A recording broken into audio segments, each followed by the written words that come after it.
So this is the last day of training for week 2 in my meet prep for Rum. You can see here today I hit a very difficult walkout there, but I still incorporating the cambered bar with bands onto a box. So I'm getting back to those west side roots right there. Just throwing more stuff to make it harder, I guess.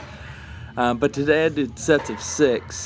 This is the first set of 6, and I actually stayed with the same amount of weight as I did last week, but I added a band to make the resistance a little bit more difficult. As you can see, the walkout a little bit more difficult. I just did this because, again, this isn't my main movement. I'll never do max effort cambered bar box squat against bands in a meet, so I didn't really care about throwing on the weight. So here it's 375 plus an average band and a light band, both Onyx from Elite Fitness. And these were pretty tough. I'd say about 180 pounds of tension at the top.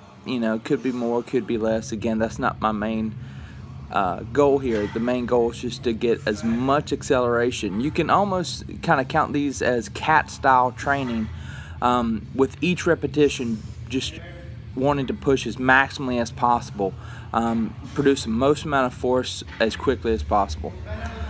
So then I go back to some bent rows before I get into my deadlifts. You can see I changed my setup. I'm thrusting the hips more forcefully into the bar, and what it's doing is keeping my hips down and in place during the initial part of the lift. I have no hip hiking. I lead with the chest, shoulders up. I'm really actually excited about these sets, considering this is the first time I pulled sumo in about 6 weeks. I've been doing conventional. If you go back and watch all my other videos, I do conventional with Olympic shoes or chucks or whatever. So I'm really happy about today, really happy about the new setup, and kind of finding this new position to really hopefully help me break that 700 barrier in a meet. After that I go to my block pulls, and this will be my what I hit for triples next week. So 635 for 2 off of 4-inch block, and again these felt really good. So, thanks for watching, and be on the lookout for Team PTS as we represent at Rum 8.